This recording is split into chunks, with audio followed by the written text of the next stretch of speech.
नमस्कार मित्रांनो, लग्नानंतर होईलच प्रेम या मालिकेच्या आजच्या भागामध्ये मी तुम्हा सर्वांचे अगदी मनपूर्वक स्वागत करते.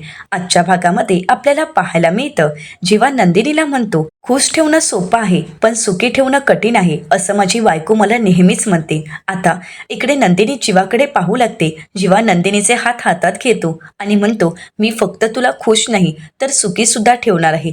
नंदिनी, फक्त मला एक संधी दे. माझी चूक झाली परंतु एक संधी दे. मी तुझ्याकडे फक्त एक संधी मागत आहे. या संधीमध्ये मी तुला नक्कीच दाखवून देईन की खरंच माझं तुझ्यावर किती प्रेम आहे. प्लीज नंदिनी, मला एक संधी दे असं म्हणत जीवा नंदिनी समोर हात सोडत असतो. तिला विनंती करत असतो. तिचे हातात हात घेतो आणि पुन्हा एकदा तिची साथ मागत असतो. तर जीवाची ती घालमेल, जीवाचं ते प्रेम पाहून आता नंदिनी सुद्धा जीवाला माफ करते आणि हसतच त्याच्याकडे पाहू लागते. परंतु समोर मात्र कोणीच नसतं. आता नंदिनीला काहीच कळत नसतं. हा झालेला नंदिनीचा एक भास असतो. नंदिनी इकडे तिकडे पाहू लागते परंतु जीवा तिला कुठेच दिसत नाही. परंतु त्याचवेळी पार्थ तिच्या समोर येऊन उभा असतो. पार्थ नंदिनीला विचारतो, नंदिनी काय झालंय? तू ठीक आहेस ना? काही त्रास तर होत नाहीये ना? तर नंदिनी म्हणते, नाही, काहीच नाही. कधी कधी आपलंच मन आपलं वैरी होतं ना, तसंच काहीतरी झाले आहे. तुम्ही या ना, बसा ना असं म्हणत नंदिनी पार्थला बसायला सांगते. त्याला कोल्ड्रिंक देते आणि म्हणू लागते, काय झालंय पार्थ? तुम्ही मला असं अचानकच भेटायला बोलवलं. घरी सगळं ठीक आहे ना? आई बाबा ठीक आहेत ना? पिऊ ती सुद्धा ठीक आहे ना? तर पार्थ म्हणू लागतो की हो, सगळं काही ठीक आहे. माझं तुमच्याकडे एक महत्त्वाचं काम होतं. खरं तर सामान द्यायचं होतं म्हणूनच मी आलो आहे. तर नंदिनी म्हणते, सामान कोणाचं? माझं.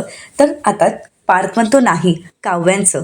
म्हणजे त्या माहेरी घरी जात असताना त्यांचं त्यांनी सामान नेलं नाहीये. खरं सांगायचं तर काव्यांच्या मनाविरुद्ध लग्न झालं. त्यापासून त्या फक्त क्लासला जायचं म्हणून जात होत्या. खरं तर त्या क्लासला जातच नव्हत्या.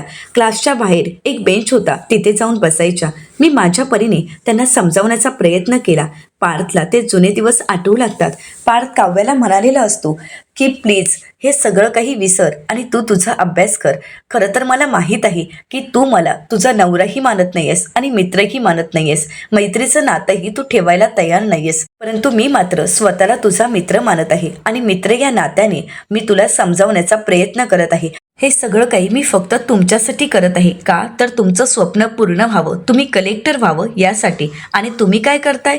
क्लास सोडून इथे येऊन बसताय. असं म्हणत मी तिला समजावण्याचा प्रयत्न केला आणि मग हळूहळू कसं बसं त्यांनी क्लास जॉईन केला. अभ्यासही खूप छान केला. मुळातच त्या हुशार आहेत आणि म्हणूनच त्या प्रिलिम्स अगदी सहज पार पाडू शकल्या. प्रिलिम्समध्ये खूप छान त्यांनी यशही मिळवलं. पण आता मात्र महत्त्वाची परीक्षा जवळ आली आणि असं असताना त्यांच्या आयुष्यात पुन्हा एक नवीन वादळ आलं. खरं तर या वादळातून त्या स्वतःला कशा सावरणार आहेत, कशा अभ्यास करणार आहेत आणि त्या अभ्यासात कसा लक्ष लागणार आहे मला तर काहीच कळत नाही. काव्याच्या अभ्यासाची, त्यांच्या भविष्याची मला खरंच खूप काळजी वाटत आहे. तर नंदिनी पार्थला म्हणते, एक विचारू? काव्याशिवाय तुमचंही मन कुठे लागत नाहीये ना? मी बरोबर बोलतेय ना? कारण तुमच्या नजरेत काव्याविषयी असणारी मला काळजी दिसत आहे. तिच्या अभ्यासाची, तिच्या परीक्षेची आणि महत्त्वाचं म्हणजे तिची काळजी तुमच्या डोळ्यात मला दिसत आहे. हो ना? तुम्हाला आहे ना काव्याची काळजी? असं म्हणत आता नंदिनी पार्थला प्रश्न करते. परंतु पार्थ त्या प्रश्नाकडे दुर्लक्ष करत नंदिनीला म्हणतो, हे घे, ही काव्याची महत्त्वाची पुस्तकं आहेत. आता परीक्षा जवळ आली आहे, मेन्स जवळ आले आहेत, त्यामुळे त्यांना अभ्यासाला ही पुस्तकं लागतील. आणि म्हणूनच पार्थ सर्व पुस्तकं नंदिनीकडे देतो आणि म्हणतो, ही त्यांची डायरी आहे ज्यामध्ये त्या महत्त्वाच्या नोट्स लिहून ठेवत असतात. आता नंदिनी काव्याची डायरी पाहते तर त्यामध्ये एक स्केच काढलेलं असतं. आता ते स्केच पाहून नंदिनीला हसायला येतं. नंदिनी पार्थला म्हणते, हे काय आहे? तर पार्थ म्हणतो, माझं स्केच. तर त्यामध्ये स्केच काढून पुढे बोकं असं लिहिलेलं असतं. तर पार्थ म्हणतो, ज्यावेळी काव्या माझ्या रूममध्ये नव्हत्या, आमच्या रूममध्ये नव्हत्या आणि त्यांच्या आठवणीत मी त्यांचं स्केच बनवलं होतं आणि आता त्यांनी माझ्या आठवणीत माझं स्केच बनवलं आहे. असं म्हणताच नंदिनी पार्थकडे पाहू लागते. पार्थ आणि काव्या यांचं एकमेकांवर असणारं प्रेम आता नंदिनीला जाणवत असतं, नंदिनीला कळत असतं. पार्थला काव्याच्या अभ्यासाची, काव्याची एवढी काळजी असते की पार्थने आता तिचे आय ड्रॉप्स आणि रीडिंग क्लासेसही आणलेले असतात. पार्थ म्हणू लागतो, हे त्यांच्याजवळ द्या, कारण त्यांना रीडिंग्स करताना हे लागतं, नाहीतर त्यांना त्रास होतो, त्यांचे डोळे दुखतात आणि म्हणूनच न चुकता तिला हे वापरायला सांग. खरं तर हे सगळं काही फॅड आहे, परंतु चष्मा लावतात त्यावेळी अभ्यासू मांजर दिसतं असं म्हणत नकळतच पार्थ आता काव्याची मस्करी तर करतो, परंतु त्या मस्करीतून त्याचं प्रेमही व्यक्त होत असतं. हे सगळं काही नंदिनीला कळतं आणि म्हणूनच नंदिनी आता पार्थला म्हणते, केवढं प्रेम आहे तुमचं काव्यावर. आणि असं असताना कडवटपणाला जागा तरी उरली आहे का? तर पार्थ नंदिनीला म्हणतो, नाही, फक्त जागा आहे ती गिल्टला आणि तेवढंच पुरेसं आहे. हा चष्मा आणि ही पुस्तकं त्यांना द्या, कारण त्या समोर आल्या तर मी नाही देऊ शकत. काव्याच्या आठवणीत पार्थचे डोळे पाणावलेले असतात. पार्थलाही काव्याची खूप आठवण येत असते. पार्थला काव्याशिवाय राहणं, काव्य त्याच्यापासून दूर जाणं हे काही सहन होत नसतं आणि म्हणूनच पार्थ तिथे न थांबता लगेच तिथून निघून जातो. या सगळ्यात नंदिनीला खूप वाईट वाटत असतं. पार्थची ती अवस्था नंदिनीलाही पाहवत नसते.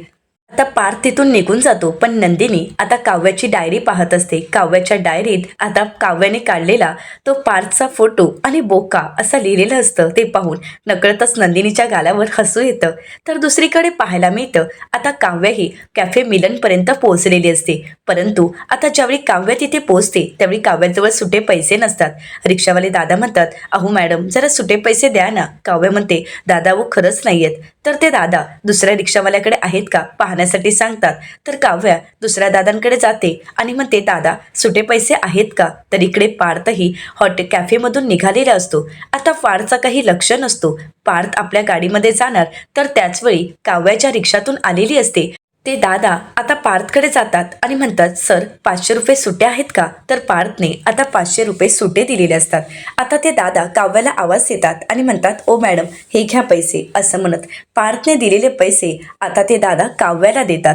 आता काव्या कॅफेच्या दिशेने निघालेली असते, परंतु काही मुलं काव्याला पाहतात आणि ते एकमेकांना म्हणतात, अरे हीच ती मुलगी आहे ना, देशमुखांच्या मुलासोबत जिचा व्हिडिओ व्हायरल झाला होता, तीच मुली. अगं ये मागे वळून पहा ना, आम्ही सुद्धा दोघे भाऊ आहोत, आम्हाला सुद्धा तू एक दिवस भेटू शकतेस, आमच्यासोबत सुद्धा राहू शकतेस. तर त्याचवेळी त्यांचा मित्र त्यांना म्हणतो, मग मी काय करू? आता मात्र ते म्हणू लागतात, अरे मी काय करू म्हणजे, हिची बहीण आहेच ना, तिला घेऊन जा तू.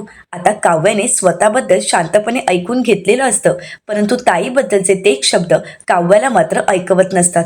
काव्या खूप संतापते. ती स्वतःच्या पायातली चप्पल काढते आणि त्यांच्या समोर जात म्हणते, काय म्हणालात माझ्या ताईबद्दल?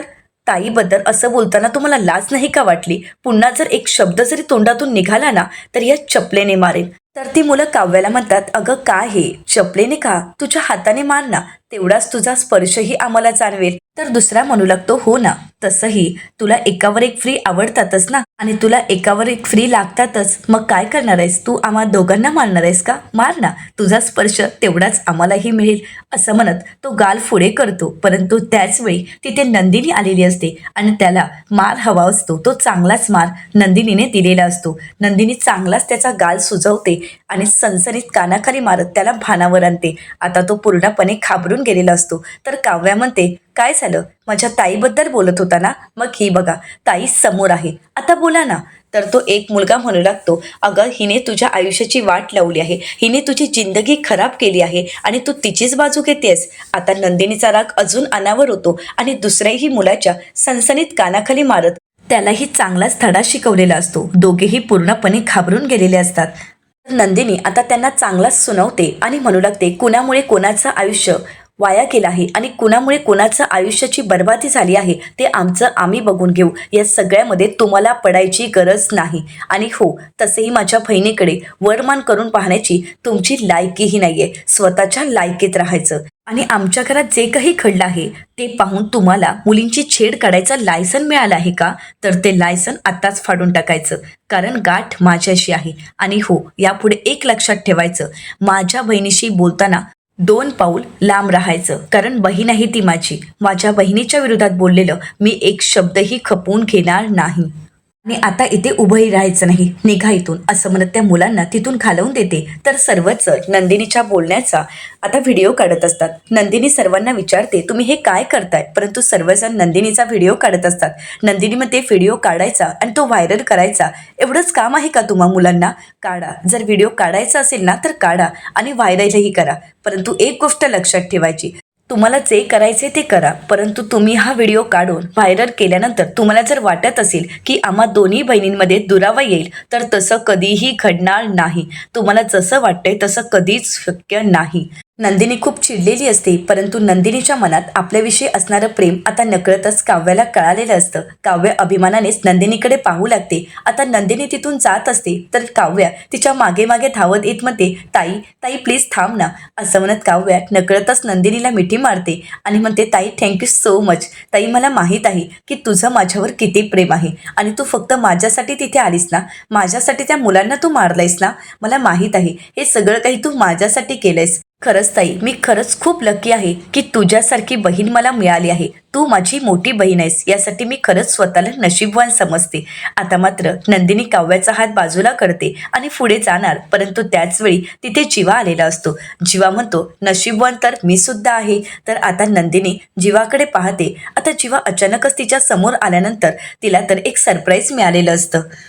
तर जीवा पुढे येत म्हणतो, नशीबवान तर मी सुद्धा आहे, कारण मला नंदिनीसारखी बायको मिळाली. परंतु नंदिनी काही जीवाकडे पाहतही नाही आणि बोलतही नाही. नंदिनी तिथून निघून जाते. तर आता काव्या जीवावर चिडते. घड्याळ दाखवत म्हणते, काय हे. आता जीवाला खूप उशीर झालेला असतो म्हणून काव्या खूप चिडलेली असते. जीवा कान पकडत म्हणतो, सॉरी.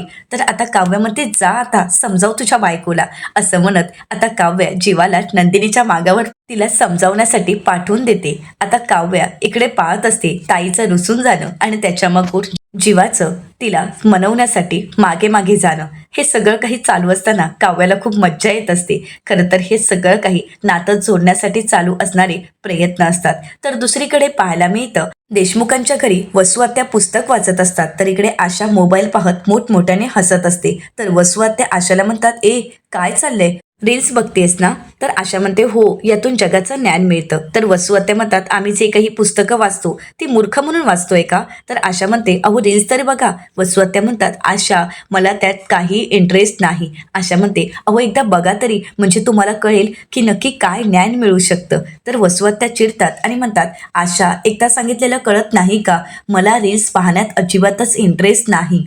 आता आशा पुन्हा एकदा वसू आत्यांना म्हणते, अहो ही रील बघा तरी एकदा. वसू आत्या म्हणतात, आशा तुला सांगितलेलं कळतं का, ती रील्स बंद कर आणि अगोदर तू तुझी कामं कर. मी तुला एकदा सांगितलेलं कळत नाहीये का, रील्स पाहण्यात मला काडीचाही इंटरेस्ट नाही. आशा मला सांग, आम्ही तुला रील्स बघण्याचे पैसे देतो की कामाचे. पाहावं त्यावेळी तुझ्या हातात मोबाईल असतो. आशा तो मोबाईल ठेव, नाहीतर एक दिवस तो मोबाईल मी फोडून टाकेन. तर आशा म्हणते, फोडलं तर नंदिनी ताईने त्या मुलाला बघा, तुम्हाला तेच मी सांगते, ही रील्स बघा. असं म्हणत आशा वसू आत्यांच्या हातात मोबाईल देते. आता नंदिनीचा तो व्हिडिओ व्हायरल झालेला असतो आणि ज्यावेळी वसू आत्या पाहतात त्यावेळी वसू आत्यांना धक्काच बसतो. या एका व्हिडिओमधून नंदिनी आणि काव्याचं खरं नातं वसू आत्यांच्या समोर आलेलं असतं. बहिणीसाठी बहीण काय करू शकते हे वसू आत्यांना चांगलंच कळालेलं असतं. तर आता आशा म्हणू लागते, कसली भन्नाट रील आहे ना, अगदी धमाका केला आहे नंदिनीताईने. असं म्हणत आशा पुन्हा पुन्हा ती रील्स पाहत तिथून निघून जाते. तर इकडे वसू आत्या चिडतात आणि म्हणतात, कसल्या मातीची बनली आहे ही नंदिनी, म्हणजे इतकं सगळं होऊ नये ती अजूनही त्या काव्याला सपोर्ट करते, तिला साथ देते, म्हणजे तिला काहीच फरक पडला नाहीये का. म्हणजे एवढा सगळा तमाशा आम्ही घडवून आणला, त्या बहिणीने इतकं सगळं काही केलं तरी सुद्धा हिला तिची मदत करायची आहेच. असं म्हणत वसू आत्या खूप चिडलेल्या असतात. वसू आत्यांना नंदिनीच्या चांगुलपणाचा खूप राग येत असतो. तर दुसरीकडे पाहायला मिळतं, नंदिनी रागानेच निघालेली असते. आता जीवा तिच्या मागे मागे तिला आवाज देत तिचा पाठलाग करत असतो. तर नंदिनी जीवाला म्हणते, जीवा तुम्हाला एकदा सांगितलेलं कळत नाही का, प्लीज माझ्या मागे मागे येऊ नका. जीवा म्हणतो, नंदिनी अगं प्लीज थांब ना, मला तुझ्याशी बोलायचं आहे. प्लीज नंदिनी. नंदिनी म्हणते, काय बोलायचं आहे, मला तर तुमच्याशी बोलायचंही नाहीये. जीवा प्लीज तुम्ही माझ्या मागे येऊ नका. जीवा म्हणतो, नंदिनी मग मी कुठे जाणार आहे सांग बघू. अगं तूच तर माझं अस्तित्व आहेस, तूच तर माझं घर आहेस आणि तूच तर माझी बायको आहेस. मग बायकोला सोडून मी कुठे जाणार आहे का. नाही नंदिनी, मी कुठेही जाणार नाही. तू कुठेही गेलीस तरी सुद्धा तुझ्या मागे पुढे मी असणारच. तर नंदिनी म्हणते, एकदा सांगितलेलं कळत नाही का तुम्हाला.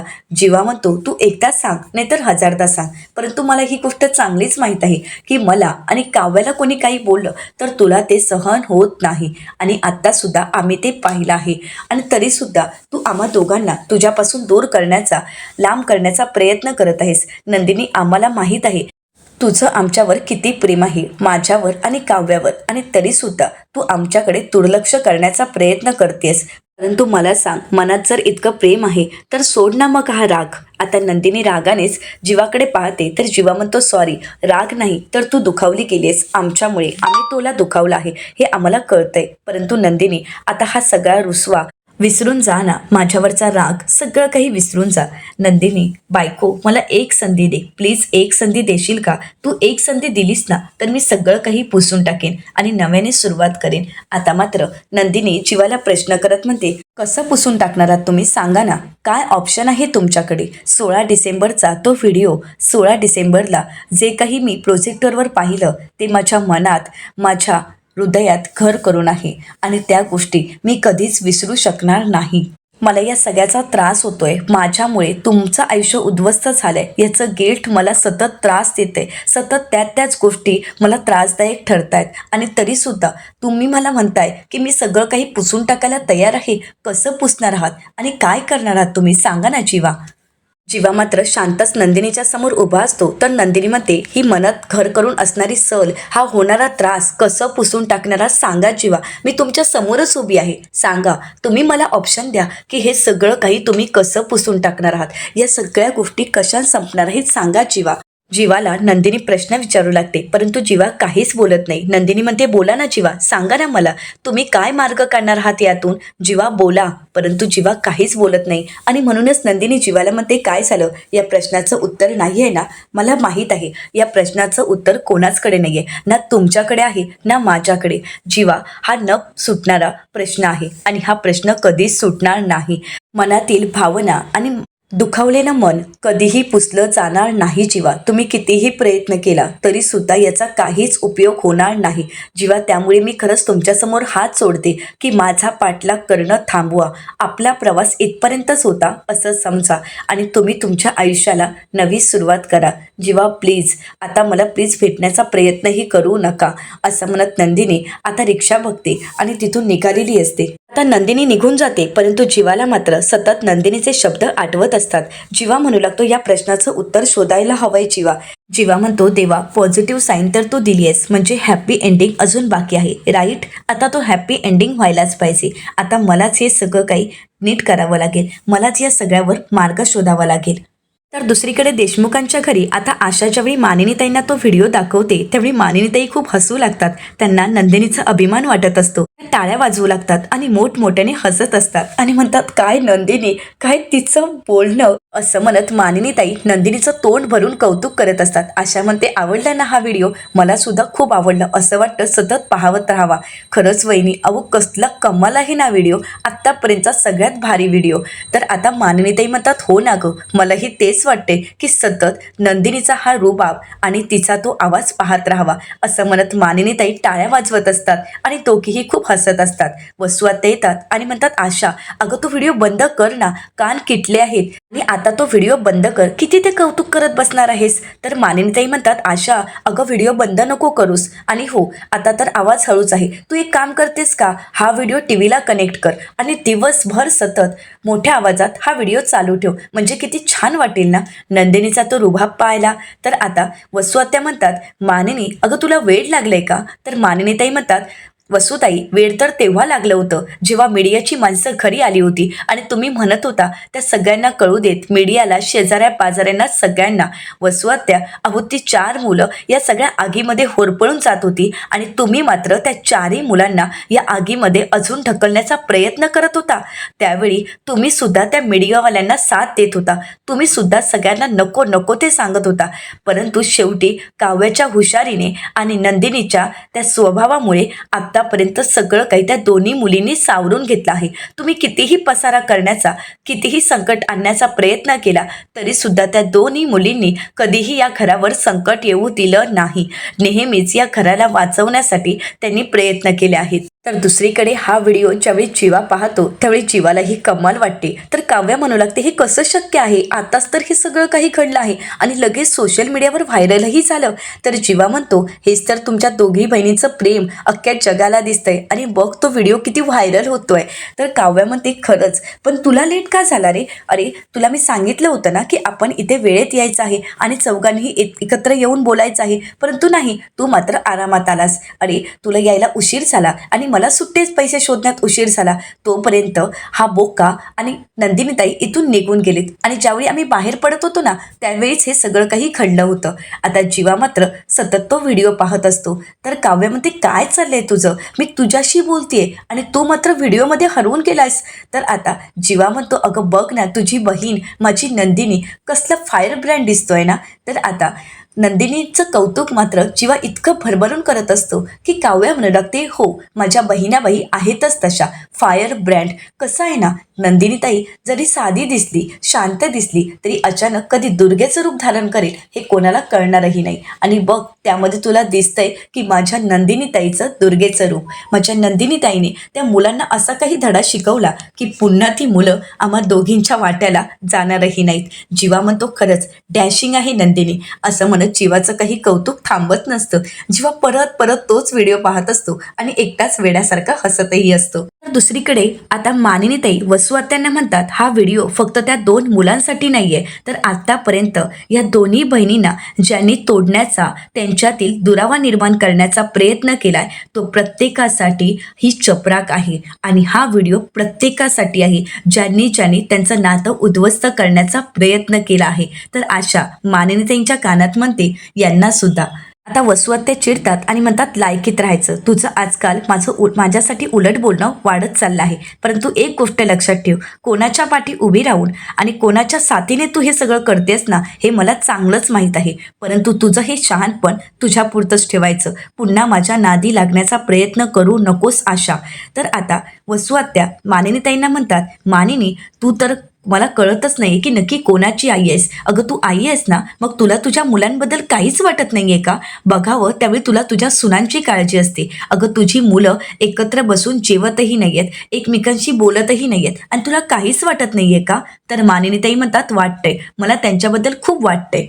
मला सगळं दिसतंय, मी सावरण्याचा प्रयत्न करते आणि हे सगळं काही मी सावरेन. थोडा वेळ लागेल, परंतु हे सगळं काही मी नक्कीच सावरेन. माझी मुलंही एकमेकांशी बोलतील आणि माझ्या सुनाई या घरात परत येतील. त्यासाठी वाटेल ते प्रयत्न करावे लागले तरी चालतील, पण मी हे सगळं काही करेन. आणि सगळ्याच गोष्टी कशा पटपट होतील ताई? अहो बघा ना, दुधापासून बासुंदी बनवायची असेल तर ती पटकन होते, पण श्रीखंड बनवायचा असेल तर तो आदल्या दिवशी करायला सुरुवात करावी लागते की नाही? मग तसंच आहे नात्यांचं सुद्धा. पदार्थ बनवायला जर वेळ लागत असेल तर मग ही चौघही जिवंत माणसं आहेत. मग यांना सुद्धा त्यांची नाते जोडायला वेळ लागणार आणि जेवढा वेळ त्यांना घ्यायचा आहे तेवढा घेऊ देत. मी त्यांना तो वेळ देणार आहे. परंतु त्यांची नाती जर कोणी त्यांना एकत्र येण्यापासून तोडण्याचा प्रयत्न केला तर मग मी त्यांना सोडणार नाही. त्यामुळे वसुताई, तुम्ही या सगळ्यात नका पडू. एक गोष्ट लक्षात ठेवा, आज माझी मुलं एकमेकांजवळ पाहतही नाहीयेत, एकमेकांसमोर जेवायला बसत नाहीयेत, परंतु एक दिवस ते एकत्र जेवायला बसतील आणि एकमेकांना खासही भरवतील. तर वसू आत्या म्हणतील तेवढं ते करतील. असं म्हणत वसू आत्या तिथून निघून जातात. तर आशा मानिनीताईंना म्हणते, जाऊ द्यात ना वहिनी, तुम्हाला माहीत आहे ना त्यांचा स्वभाव, मग तुम्ही लक्ष नका देऊ. आपल्या पोरी आहेच भारी. तर मानिनीताई म्हणतात, हो आपल्या पोरी आहेतच भारी आणि त्या नक्कीच लवकरच एकत्र येतील. परंतु मला यांना जे काही मी ठणकावून सांगितलं आहे ते सिद्ध करून दाखवावं लागेल. खरं तर हे लवकरच सत्यात उतरायला हवं. खरं सांगायचं का, ज्यावेळी आपलीच माणसं एकमेकांशी बोलत नसतात ना त्यावेळी वसुताईंसारख्या माणसांचं फावतं. आणि आता हे सगळं काही बोलणं पार्थ ऐकत असतो. मानिनीताई देवाला प्रार्थना करत म्हणत असतात, लवकरात लवकर माझा पार्थ आणि माझा जीवा यांच्यातील दुरावा कमी होऊ देत. हे सगळं काही पार्थने ऐकलेलं असतं. तर येणाऱ्या पुढील भागामध्ये आपल्याला पाहायला मिळतं, जीवा काव्याला म्हणतो, जुन्या वर्षाचा शेवट आणि नवी वर्षाची सुरुवात ही गोडच व्हायला पाहिजे. तर आता काव्या आणि जीवा हात मिळवतात आणि म्हणतात, आता लग्नासाठी काय पण. तर त्यानंतर आता जीवा पार्थला म्हणतो की दादा, मी आता 1 महिन्यासाठी नंदिनीच्या घरी राहायला जायचं म्हणत आहे. तर आता पार्थ म्हणू लागतो, परंतु तुम्हा दोघांना एकत्र पाहण्याची नंदिनीची मानसिक तयारी आहे का? तर आता जीवा म्हणतो, तसं काहीच होणार नाही, कारण मी आणि काव्या आता तुम्हा दोघांनाही कोणताही त्रास होऊ देणार नाही. तुम्हाला त्रास होईल असं आम्ही वागणारही नाही. आता मात्र जीवा आणि काव्या नक्की काय जादू करतील आणि आपलं प्रेम कसं मिळवतील हे पाहणं अतिशय रंजक ठरणार आहे. अशाच मालिकांचे नवनवीन अपडेट पाहण्यासाठी चॅनलला नक्कीच सबस्क्राईब करा. आजचा हा व्हिडिओ कसा वाटला हे कमेंट करून नक्कीच कळवा. आजचा हा व्हिडिओ आवडला असेल तर व्हिडिओला लाईक करायलाही विसरू नका. व्हिडिओ पाहिल्याबद्दल तुम्हा सर्वांचे अगदी मनपूर्वक धन्यवाद.